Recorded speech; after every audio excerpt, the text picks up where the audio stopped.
Rathalos isn't just a wyvern, it's a 3-ton airborne predator built like a fighter jet wearing armor, and it has terrorized Monster Hunter players for 2 decades. You know the drill. You're crouched in the tall grass of the ancient forest, potion in hand, and then the screech comes from above. By the time you look up, it's already diving. Fireball to the face, cart back to camp. We've all been there. But here's the question. Nobody asks while they're rage quitting after their 3rd faint. Could this thing actually exist? Not the magic.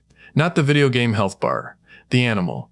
A flying reptile the size of a small airplane that breathes fire and rules the sky. Strip away the game logic, and what are you left with? Because the closer you look at Rathalos, the more you realize the designers borrowed a lot more from real biology than you'd think, and the parts they invented, those are exactly where the science gets fun. This is Evolved Codex, the series where I take iconic creatures from movies, games, and myths, and reimagine them through the lens of real-world evolution and biology to see exactly how close fiction could get to reality. And Rathalos, the so-called King of the Skies, is one of the toughest design challenges I've ever put under the microscope. So here's how this works.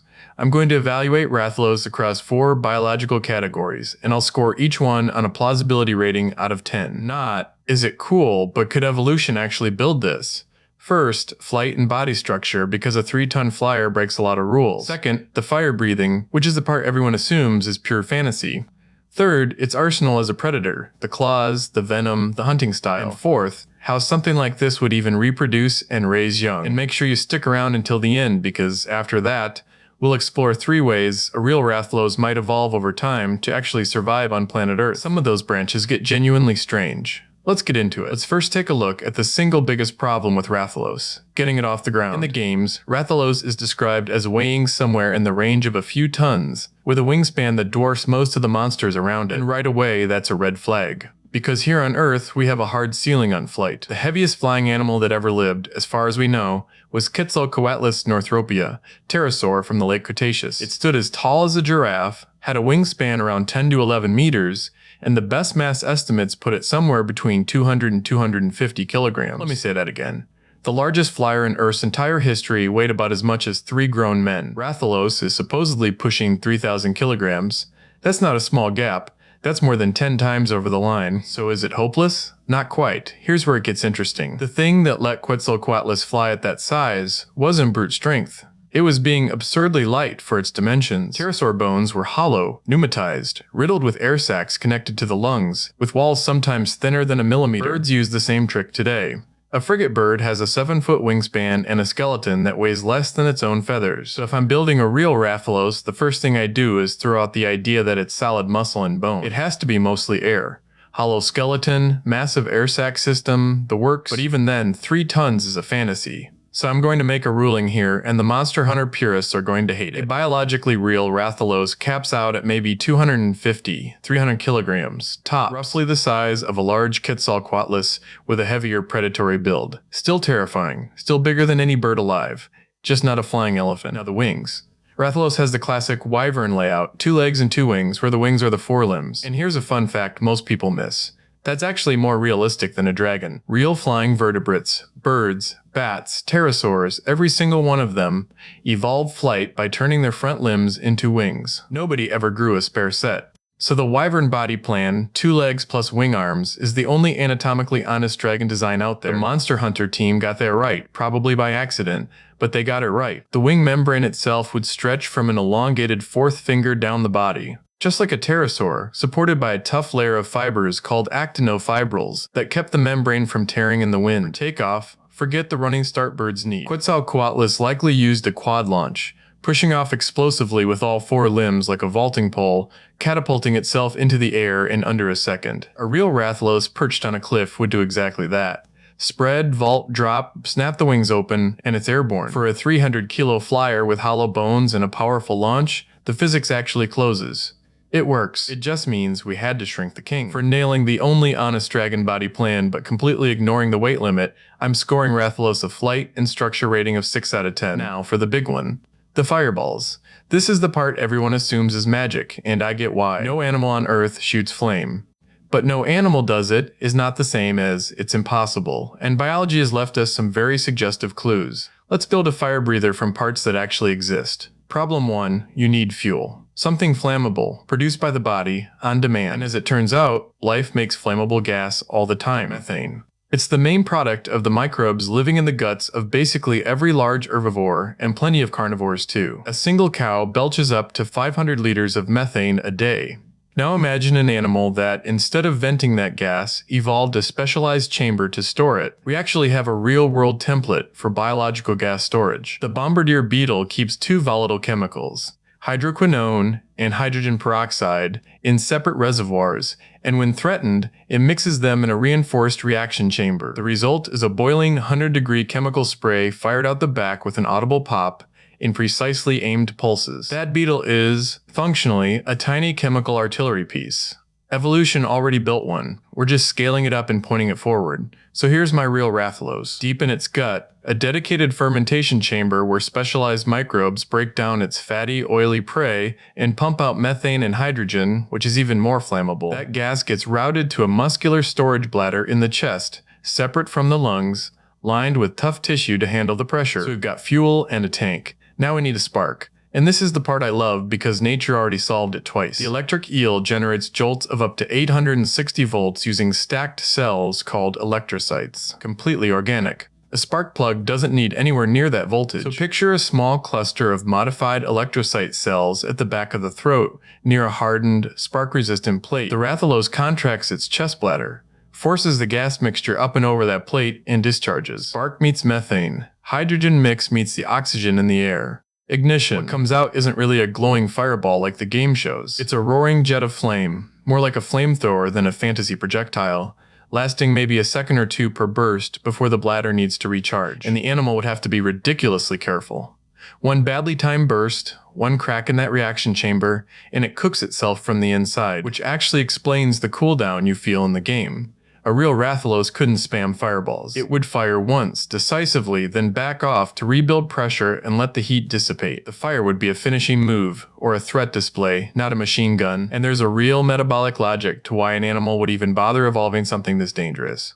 Fire is a force multiplier. A predator that can flush prey out of dense cover, or scare a bigger rival off a fresh kill, gets to eat without ever risking a fair fight. We see the same logic in animals that use tools or fire-adjacent tricks, like the so-called firehawks of Australia, raptors that have been documented carrying burning sticks to spread grass fires and flush out fleeing prey. Birds already weaponize fire indirectly. A Rathalos would just be cutting out the middle step and generating its own. Once you frame it that way, breathing fire stops being a fantasy flourish and starts looking like a ruthless efficiency upgrade. Does it have downsides? Oh, absolutely. The heat management alone is brutal. The throat and mouth would need heat-shielding tissue, probably keratin plating and a heavy mucus layer, constantly regrown, and the fire could only ever be a short-range weapon, because flame from a living animal can't travel far before it dissipates. But the core concept, fuel plus storage plus spark plus oxygen, every single component exists somewhere in the animal kingdom right now. Rathalos would just be the first creature to assemble all four in one body. That's not magic, that's just evolution being a show-off. For a fire-breathing system I can build entirely from real, existing biology, with realistic limits baked in, I'm scoring Rathalos a fire-breathing rating of 7 out of 10. Alright, let's talk about what happens after the fire runs out, because a real predator can't rely on one trick. And here's where Rathalos quietly has one of the better designed kits in all of gaming. Start with the claws. In the lore, Rathalos' talons carry a venom, and a wound from them can poison a hunter over time. Most people roll their eyes at venomous claws. I don't, because we have a living example, and it's weirder than fiction. The Komodo dragon. For years, scientists thought Komodo dragons killed with dirty, bacteria-laden bites. Turns out that was wrong. A 2009 study using magnetic resonance imaging confirmed Komodos have genuine venom glands in their lower jaw, secreting compounds that prevent blood clotting and drop blood pressure, sending prey into shock. The animal bites, backs off, and lets the venom do the slow work. Now, claws specifically. We don't have a great living example of venomous claws on a big predator, but we have venom delivered by puncture all over the animal kingdom, from stingrays to the spurs of a male platypus. So for a real Rathalos, I'd route venom-producing glands to the base of those massive hind talons, with grooves along the claw to channel the toxin into a deep puncture wound. The hunting style writes itself. Rathalos doesn't need to win the fight outright. It dives, rakes you with a venomous talon, and then just waits. It circles overhead while the toxin does what the Komodo's does, thinning the blood, dropping the pressure, wearing the prey down. That delayed poison mechanic you hate in the game? That's textbook ambush predator economics. Spend minimal energy, let chemistry finish the job. and the diving itself deserves respect. A real Rathalos would be the ultimate aerial ambush predator, and we have the perfect model in the peregrine falcon, the fastest animal on Earth, which hits its dive at over 380 kilometers per hour. It tucks its wings, drops out of the sun where prey can't see it, and strikes with closed talons. Scale that hunting strategy up to a 300-kilo wyvern, and you've got something that owns the sky absolutely. Nothing else its size could contest the airspace.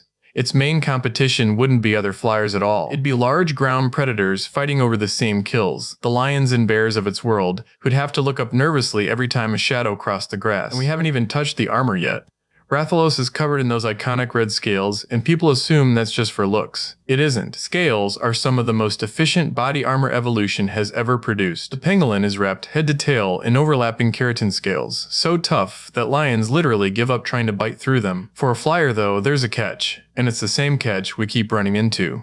Weight. Solid armor and flight don't mix, so a real Rathalos couldn't be plated like a crocodile. Its scales would have to be thin, lightweight keratin sheets, layered like roof tiles, tough enough to shrug off a rival's claws in the heat from its own fire, but light enough to keep it airborne. Think less medieval plate armor, more high-performance scale mail. Protection without the weight penalty. And that fiery red coloration? In the real world, bright red on a venomous, dangerous animal is almost always a warning. Biologists call it a pessimitism, the same reason poison dart frogs are neon and coral snakes are banded. A real Rathalos wouldn't be red to look cool. It'd be red to tell everything else in the valley one simple thing: don't. There's a cost to all this specialization though, and it's the same cost every apex aerial hunter pays. Rathalos would be clumsy on the ground. Those wing arms make terrible walking limbs, just ask a pterosaur or a bat. On foot, it would be an awkward, folded, vulnerable thing, which is exactly why it would nest high on cliffs and volcanic peaks, somewhere nothing can reach it. Take away its sky and you take away everything. But in the air, it's close to perfect. Venom borrowed from the Komodo, dive borrowed from the falcon, ambush economics borrowed from every smart predator that ever lived. For an arsenal that's almost entirely grounded in real hunting biology, I'm scoring Rathalos a predatory rating of 8 out of 10. That's the highest score on the board, and it's earned. Here's the category nobody thinks about, and it's the one that decides whether a species actually persists or just flames out. How does a real Rathalos make more Rathalos? In Monster Hunter lore, this is one of the few places the games get the biology surprisingly right. Rathalos is male. The female is Rathian, and there's a juvenile stage too. That's not just flavor. That's a real, functioning life cycle, and it's the difference between a monster and a species. Let's start with sex differences, because the games actually nailed something real here. Rathalos and Rathian look and behave differently. In biology, we call that sexual dimorphism. And it's everywhere. In many birds of prey, the female is the larger, more aggressive hunter, while the male is faster and flashier. The lore reflects this. Rathian is more ground-focused and territorial around the nest. Rathalos patrols the wider airspace. That's a textbook division of labor you see in real raptor pairs, where parents split duties to defend territory and feed the young. For a fictional design, that's a genuinely sophisticated touch. Now, eggs. A flyer almost has to lay eggs. You simply cannot carry a heavy developing fetus and still get off the ground, which is why no flying animal on Earth gives live birth. Bats are the only flying mammals, and even they keep litters tiny and light for exactly this reason. So our Rathalos pair lays a small clutch, maybe 1 to 3 eggs, in a heavily defended cliff or volcano nest. And here's a beautiful real-world tie-in. Some of those nesting sites in the game are volcanic. And on Earth, there's a bird that buries its eggs in volcanically heated soil and lets geothermal warmth do the incubating. It's called the maleo, and it lives in Indonesia. A real Rathian using volcanic heat to incubate eggs isn't fantasy. It's just maleo behavior with the volume turned way up. And it would solve a genuine engineering problem, because keeping eggs warm normally means a parent has to sit on the nest for weeks, grounded and exposed. Outsource that job to the planet's own geothermal heat, and both parents stay airborne, hunting and patrolling the territory instead of being stuck babysitting. For an animal that lives and dies by its command of the sky, that's not a minor convenience. It's the difference between a nest that survives and one that gets raided the moment the parents leave. But here's where biology hands us the hard truth, and it's the reason this category can't score perfectly. An apex predator this large, this specialized, requiring this much territory and energy, would reproduce slowly. Small clutches, long incubation, years of parental care before a juvenile can fly and hunt on its own. That's the standard life history pattern for big apex predators. And it's exactly why animals like eagles and large sharks are so vulnerable in the real world. Slow reproduction means a population can crash fast and recover slowly. A real Rathalos species would always be teetering on the edge of rarity, which honestly fits. It's supposed to be the rare, fearsome king you only encounter now and then, not a swarm. For a reproductive strategy that's biologically coherent and even clever with the volcanic nesting, but fundamentally fragile, I'm scoring Rathalos a reproductive rating of 6 out of 10. So let's add it all up. Flight and structure, 6 out of 10. Fire-breathing biology, 7 out of 10. Predatory arsenal, 8 out of 10. Reproduction, 6 out of 10. That gives us a total biological plausibility score of 27 out of 40, which rounds out to a solid 6.8 out of 10 overall. And honestly, that's one of the higher scores I've ever handed out on this channel. Here's the verdict. We had to shrink the king. The 3-ton flying tank is gone, replaced by a leaner, 300-kilo aerial ambush predator. But everything else, the Wyvern body plan, the chemical fire system, the venomous dive, the cliff nesting life cycle, all of it holds up under real biology, sometimes shockingly well. Rathalos isn't a fantasy creature wearing a thin coat of science. It's a science fiction creature that the designers built out of real biological parts, then exaggerated. And that exaggeration is the only thing standing between it and reality. The king of the skies could be real. It would just be a smaller, more careful, more fragile king than the one that keeps carting you back to camp. But that's the Rathalos as the games imagine it. The real fun starts when we let evolution off the leash. So here are 3 ways a real Rathalos might evolve over time to actually survive and thrive on Earth. Branch 1, the cooperative hunter. Right now, our Rathalos is a solitary king, and solitary apex predators are evolutionary dead ends waiting to happen. So picture a branch where Rathalos pairs and their grown offspring start hunting together, the way Harris's hawks do, the only truly pack-hunting raptor on Earth. One flushes the prey from cover with a fire burst. 2 more dive from opposite angles. Suddenly, the fire isn't a finishing move. It's a sheepdog, herding prey into a kill zone. Cooperation would let a smaller, lighter Rathalos take down much bigger game, and it might be the single best survival upgrade on this list. Branch 2, the high altitude specialist. The sky is the one place nothing can follow Rathalos, so evolution pushes it higher, into thin mountain air where no other large predator can operate. Bar-headed geese already migrate over the Himalayas at nearly 9,000 meters, with blood specially adapted to grab oxygen from almost nothing. A high-altitude Rathalos would evolve hyper-efficient air sacs, denser oxygen-binding blood, and pale, reflective scales against the cold and sun. It would become a ghost of the peaks, dropping out of the clouds, striking once, and vanishing back into the thin air where nothing can chase it. Branch 3, and this is the strange one, the fire loss branch. Here's an uncomfortable truth. That fire system is metabolically expensive and dangerous. A constant risk of cooking itself from the inside. In evolution, costly weapons get dropped the moment they stop paying for themselves. So imagine a population that moves somewhere fire is useless, a wet dense rainforest, and over generations it abandons the flame entirely. The methane chamber doesn't disappear though. It gets repurposed into a resonating organ, an enormous gas-driven roar that echoes for kilometers through the trees to mark territory and call mates. The descendant of the king of the skies wouldn't breathe fire at all. It would sing, and it might outlast every fire-breathing cousin it left behind, because it stopped paying for a weapon it no longer needed. So that's Rathalos, decoded.